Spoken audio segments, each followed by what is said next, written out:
Orang berzikir mencari rasa ketenangan jiwa, kekosongan batin itu baru setengah benar. Ajaran Rasulullah itu akidahnya kita sebut akidah ahlus sunnah. Hari ini banyak yang ngaku ahlus sunnah, tapi hanya klaim, ya, hanya klaim. Ya. Yang kedua, orang berzikir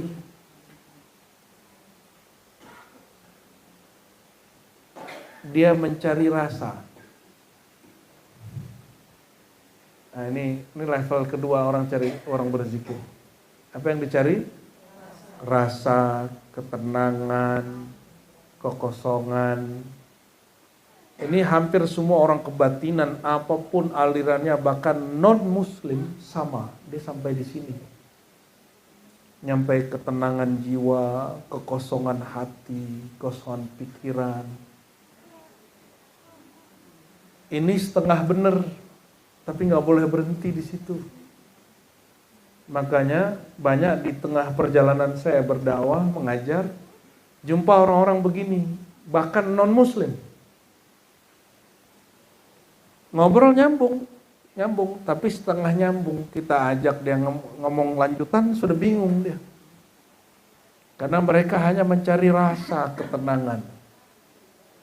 Mau cari-cari cahaya di kolbu, merem-merem, terus bayang-bayangin ada cahaya-cahaya muncul. Oh, kalau di bahasa lamanya ada disebut cakra lah, ya, cokro, ya. Kalau di bahasa tarekat nur latifah, cahaya latifah, sama aja. Jangan dicari-cari itu. Ya, ketenangan, ujung-ujungnya apa nanti?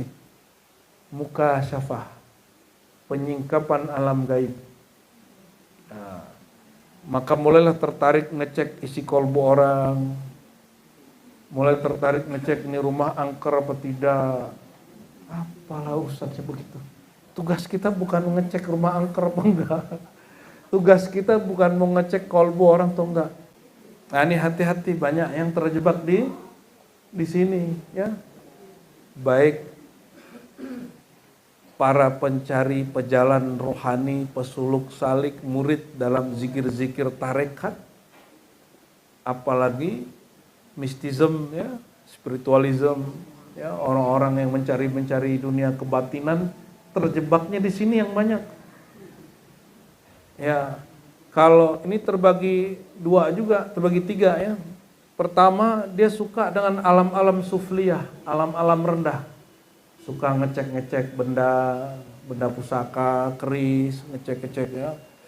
Ya, mohon maaf nih kalau yang punya ilmu ini, saya harus mengingatkan, ya. Kalau ada kawan-kawan, ya, sukanya nanti ngedetek benda pusaka, ya, dikira itu zikir, dikira itu tasawuf. Itu bukan tasawuf, ya, itu bukan tarekat sufi, itu bukan tasawuf ahlus sunnah wal jamaah. Emang Rasulullah pernah ngajarin zikir mencari benda pusaka? Kan gak ada, ya. Kalau kemampuan itu ada nggak apa-apa, tapi jangan disebut kemampuan itu sebagai ajaran tarekat. Ya, saya nggak melarang orang begitu. Ilmu ini boleh nggak? Boleh Bu, nggak syirik. Boleh. Netralin benda pusaka ada ilmunya. Benda-benda pusaka itu kan bikin dulu empu. Ya, ada tirakatnya, kadang-kadang dipasang rajah di situ. Kadang-kadang ada khodam-khodamnya, ada jin-jinnya. Maka hati-hati kalau nggak ahli-ahli, serahin ke ahlinya, biar dinetralin sama dia.